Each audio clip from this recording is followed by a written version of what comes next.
That's how milk can become a symbol of power. And it's exactly why felons are the ones consuming this pure beverage. It's evil, even guilt, indicating their loss of innocence. Colonel Hans Landers establishing his power over the farmers and his family by devouring a glass of their milk. You're shocking.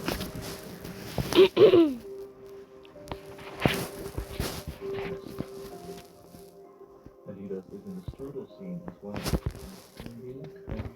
He's forcing the Jewish girl Shoshana to eat the strudel with cream because she was hiding in the dairy farm, proving his power, and in the end, he destroys the cream with his cigarette. But food can also literally give a character power.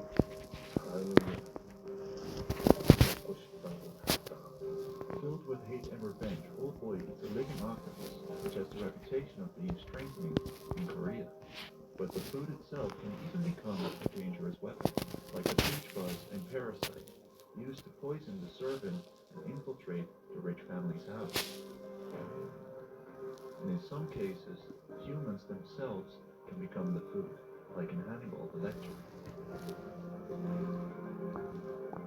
And in American Psycho, where the food in the opening credits metaphorically foreshadows the killing of Paul Allen. Goes out with that loser Patrick Bateman. What a dork. Another martini. There are so many more examples we can cover, from Spirited Away and Ratatouille to Good Stuff. But I figured I would leave the rest to you guys in the comments. Who knows, maybe a banana means something as well. The real question is, does a psychopath put in the milk or the cereal first? Let me know. As always, I hope to see you in the next video, and if you see an orange, run.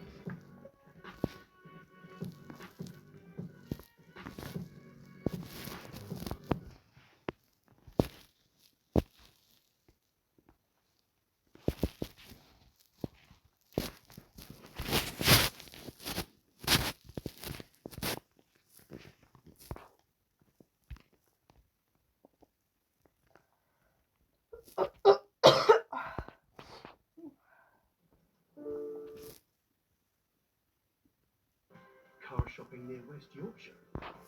We have branches near.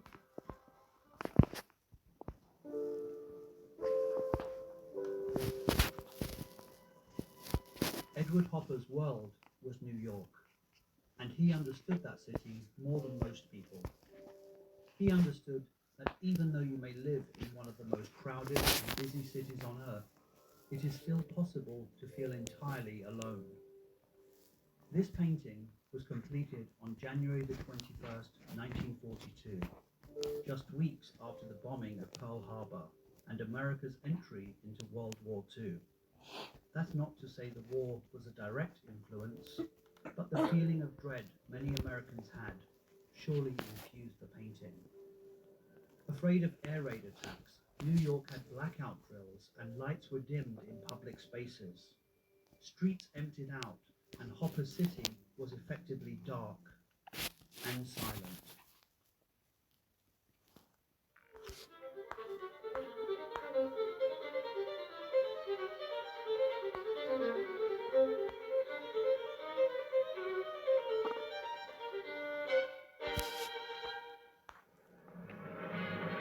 The route was past miles of tenements, giving the passengers a glimpse into every window. All the tenement dwellers got in return was a feeling of being close to the passing parade. Edward Hopper took the elevated L train to work for decades. In his 40s, he was a failure. He couldn't sell a painting. He hated his job as a magazine illustrator, but he needed the money. His paintings were pretty much ignored by critics, while his fellow artists enjoyed success and fame. But Hopper was convinced of his talent, and even when he was broke, he only accepted illustration work 3 days a week. Illustration really didn't interest me. I was forced into it by an effort to make some money, that's all. The rest of the week, he painted extraordinary images. He spent his entire adult life in New York City, most of it in a small walk-up apartment in Greenwich Village. Eventually, his wife Jo would move in. It was not a happy marriage. They argued a lot, and it was explosive, at times violent, and extremely codependent. They would sometimes not talk to each other for days, and spent much of their marriage in silence. We see this reflected in the disconnected and unhappy couples he portrays time and again in his paintings. Couples who may share the same space but inhabit different worlds. In 1924, at the age of 42, he had his first sellout show, promptly gave up his illustrations and devoted his life exclusively to art. He married Jo in 1924, the same year he got his solo show. They were both in their 40s when they married, and they would stay together for 43 years. Before they married, Jo was a moderately successful artist, and it was her who introduced him to curators at the Brooklyn Museum, who bought one of his paintings and launched his career. It was down to Jo that Edward became a success. A Well, fact he never thanked her for. it seems to me that women are the ones that show the gratitude. In fact, Edward, a gloomy and silent figure, would spend their marriage constantly belittling and denigrating his wife and her artistic talents. Jo would respond with verbal assaults of her own. She was possessive and jealous and refused to allow other women to pose for him. She was the model for every single one of his paintings, including Girly Show when she was 60 years old. Their unhappy marriage almost certainly contributed to the artist depicting figures who seem emotionally unresolved. In Hopper's paintings, couples are not communicating, touching, or displaying any affection. Relationships are ambiguous. Characters do not interact with each other. They are disconnected both from themselves and from us. Jo and Edward Hopper love the theatre and movies, and Nighthawks suggest to us a scene on an illuminated stage, as if we are watching in a darkened theatre. His compositions were often influenced by set design, stage lighting, and the kind of aggressive cropping and angles we see in cinema. With Hopper's work, it is important to focus on the preparation. Finding the right subject matter crippled him with anxiety. Once he decided, there followed months of research, preparation, and mostly sketching. There are 19 surviving sketches on Nighthawks, and he would have done many more.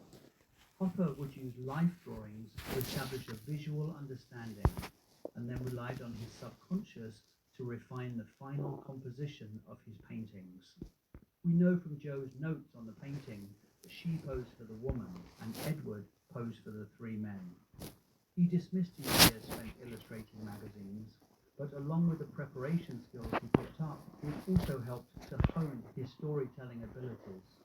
He planned Nighthawk like a film director, storyboarding the painting ahead of its creation. He prepared props, the position of hands, the distance of the couple, the clothes, and everything was documented by Jo. Then he worked out the angle of the diner's window and its position in the street like an architect. Hopper uses strong diagonal lines for the diner that converge off-screen and suggest a space outside the painting, but also leave the eye to the right. No matter which side of the painting you look at first, the clever use of perspective pulls your eyes towards the four figures in the diner. He uses colour to achieve this too. Darker tones of red and green outside the diner stand out against the bright yellow interior, causing our gaze to shift from exterior to interior. There is no life outside the diner, and what details there are minimal. We see